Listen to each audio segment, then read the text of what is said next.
बिस्मिल्लाहिर्रहमानिर्रहीम। दोस्तों अज जिहड़ा कलाम मैं तुहाडी नज़र करांगा, एक कुड़ी खेड़ियां दी जंग सियालां दे विआही होई सी हीर दे सहुरियां विचों। वो जदों अपने सहुरियां नूं चली ते हीर दे कोल आके एक साल गुजर गया हीर नूं विआही होई नूं, ते हीर दे कोल आके बहिंदी ते आंदी, हीरे मैं अपने सहुरे चली हाँ, तेरियां पेकियां जा रही हाँ, को मापियां नूं सुने आंदे ने तो दिल है। तो हजूर वारिस शाह इनू इस तरह कलमबंद फरमाते ने, कहते ने कि कुड़ी ने आके हीर नूं किवें पुछया।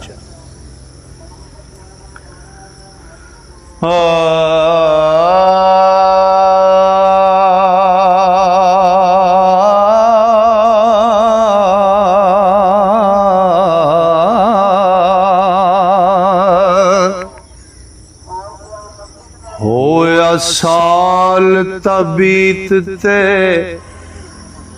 एक जट्टी,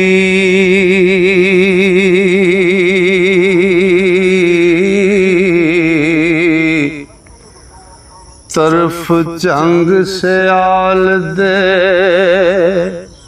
है त्यार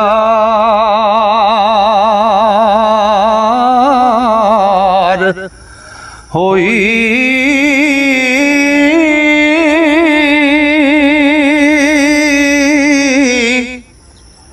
कोई कोल हीर दे आके बैठ दिए,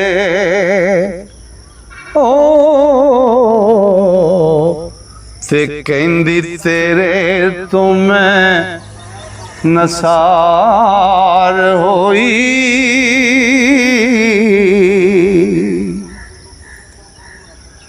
कोई दस सुनियो मापियां नूं क्यों बैठी तू आवाज़ार होई। ओ जो कुछ दसनाई सोई दस मैनू, तेरे गमां दी मैं गम खार होई।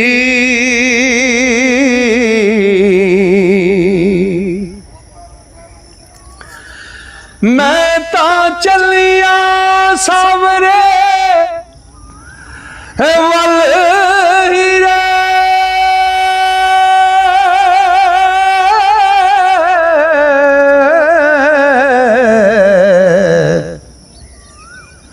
गल पुछने दी रवादार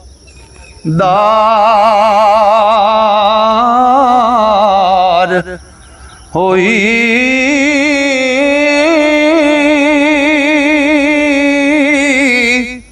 वारिस शाह जट्टी हीर रोण लगी, ओ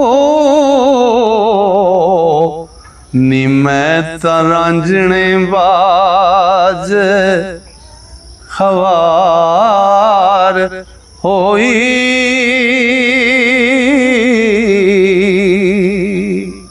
दोस्तों जे अज दा कलाम मुकम्मल होया, जे तुहानू चंगा लगे इनू लाइक शेयर ते सबसक्राइब जरूर करिया जे।